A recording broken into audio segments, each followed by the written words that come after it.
Hello and welcome to another video. In today's video we're going to be continuing with our 3 Rideamatics project and doing one of the last jobs on our red 1962, which is doing some work on this attachment lift lever because at the moment it is bent, making it very stiff to move.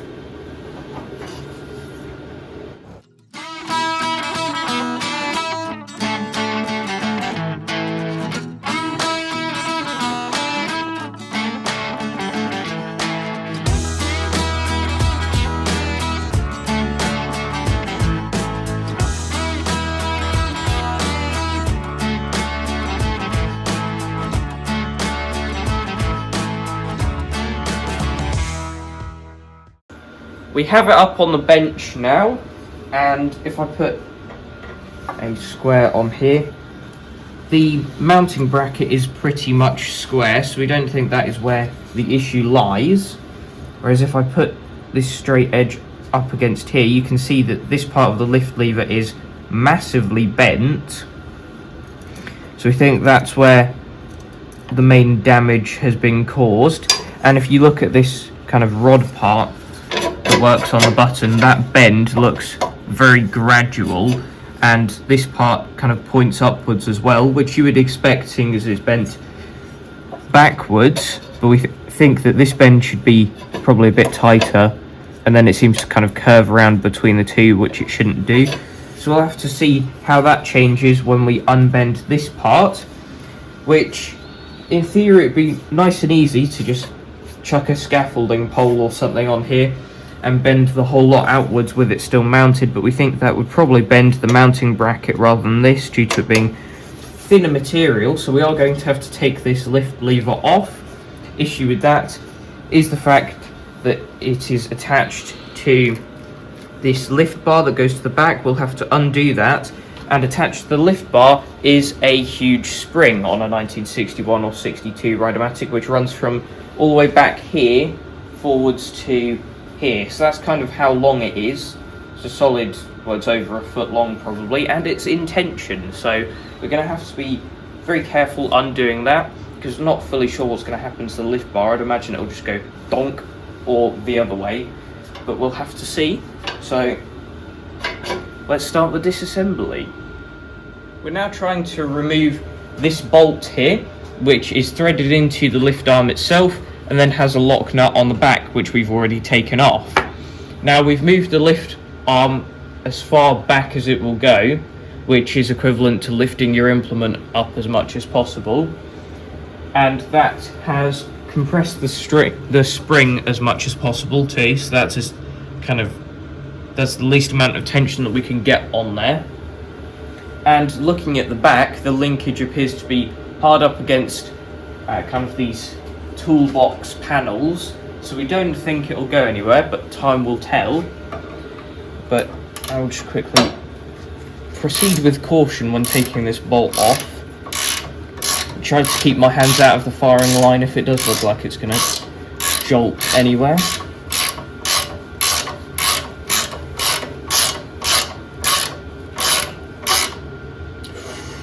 That feels tight. So I'd imagine that probably is going to go somewhere.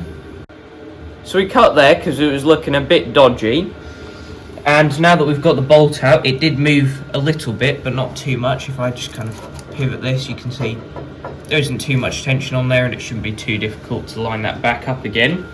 The next step is to take the lift lever off, which normally to separate this from the lift bracket you would push this through and then twist it 90 degrees, obviously using one of these slots to help, but with how this is bent, it's looking like that's going to be quite challenging.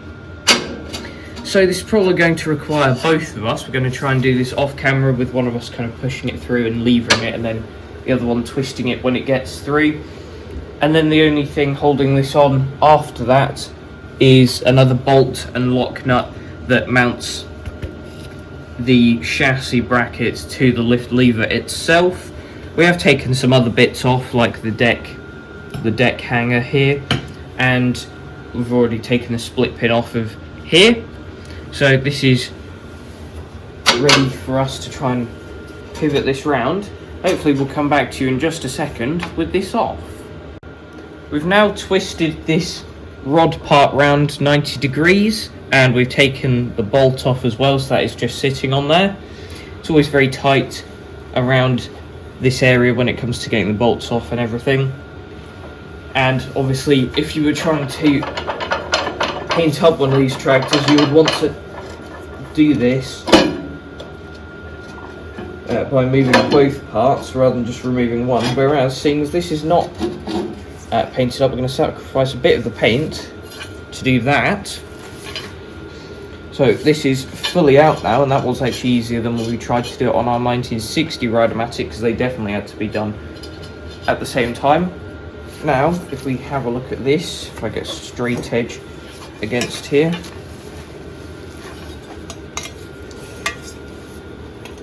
there we are. You can see that is, well, not straight in the slightest really. So that's the main part that we're going to be trying to fix. This part is quite straight, so that's good. I think all of the bend is in this bit here.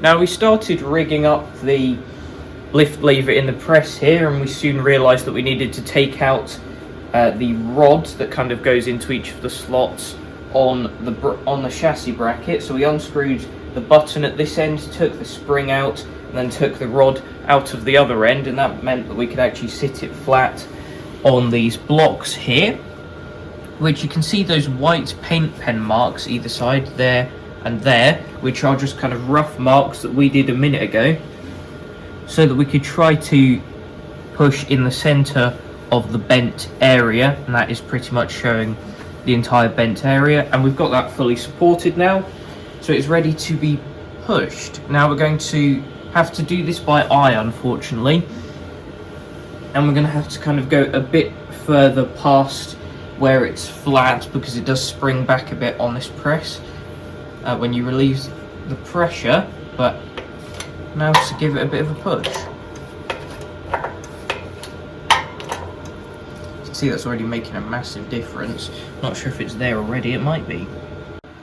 We're fairly pleased with this. We seem to have gotten it in one pretty much, if I put this straight edge up against it.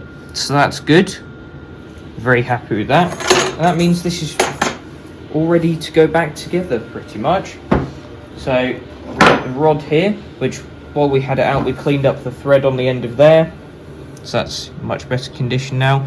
And we did do a bit of straightening of the length between the two bends here and here, because that was a bit curved, so we straightened it out a bit. Not sure if that's a good thing, bad thing. We'll find out, I'm sure, once we put this back together. But on our other 62 Rideamatics, that is straight. So for now I'll leave that at 90 degrees, seeing as we've still got to get it around that bracket.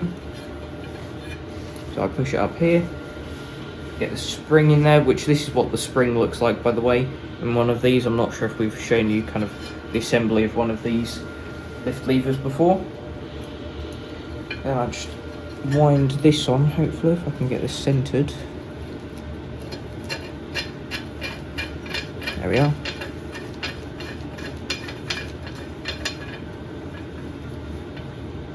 There we are. And that can go down to about there. And that's all working again. Probably grab a spanner to put on there just to make that sure that's fully tight, but we'll do that once it's properly back on here. And now we can do the reverse of what we did before, which will work if I get that out of the way. Which, as I said, this isn't what you want to be doing if you had a painted up tractor, because that would take a load of paint off. But for now, on a tractor that's got a hideous red paint job on it that it shouldn't have, this works. And that is that over there now. And I'll probably need help from my cameraman to relocate this rod in the back, I'm sure, but it's not far from it. But yeah, I'll need some help from my cameraman. So we'll cut here and try to get this rod back into the slot, and then see how difficult it's going to be to line up this spring-loaded lift bar again. We have the lift lever back on now, This part of the rod is through, and we put a new split pin on there, so that should last another 60 odd years. And we've also put the pivot bolt and lock nut on as well, and tightened that up to a good tightness, and we've given it a bit of a move backwards and forwards, and it moves nice and smoothly now, so that's good. Last piece of the puzzle is the dodgy spring bit, which if I pull this downwards, we've got it so that it lines up. By wedging something on the back to hold that in position, which we'll show you now, turns out that is the perfect use for a snap-on adjustable spanner. So that's what's holding that in place at the moment. So before something slips, I'm going to try to line this up. Still looks quite difficult to do, but give it a go. Looks like it's threaded in. I'm going to thread it in as far as possible before kind of...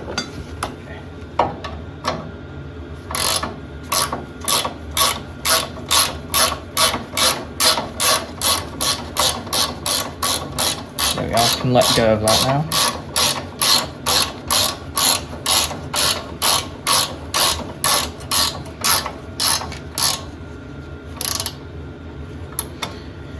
So that's that done up, and then there's a lock nut that needs to go on the back of that as well. In theory now we can release our snap-on spanner though. Might have to go a bit further. There we are. That's that freed up. And just need to put that lock nut on the back of here. Which I want to try to do now.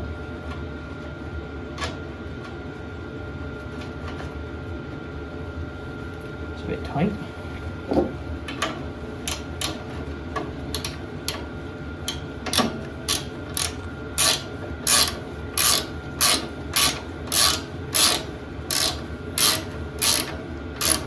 Now time to test it out, and I've gotten onto the tractor to make this a bit more accurate as to what it'll feel like. But give this a bit of a move about. Feels good, not too tight, not too loose, and I can still feel the effect of the spring, which is what you want, because at least then it will be helping out when it comes to lifting an attachment. So yeah, I'd say that is a job well done, and that was easier than we thought it would be, which makes a change and is nice for something to go that way for once. Seems that everything we've been doing in this project has been quite difficult up until now, but this tractor is coming along nicely. That's got to be one of the last jobs on the list for this. We've had it running and driving very nicely, but obviously up until now we've only been able to use it for towing jobs. But now that the lift lever is working, we can chuck any of our Rideamatic attachments on the front or back and use those too, so that's very good. And now in this 3 Rideamatics project, we just need to focus on getting the other 2 up to the same standard, which is easier said than done, seeing as we've got a couple of tricky jobs coming up with those, but I'm sure we get them there. But that is it for this video. Thanks for watching, and I'll see you in the next one. Bye.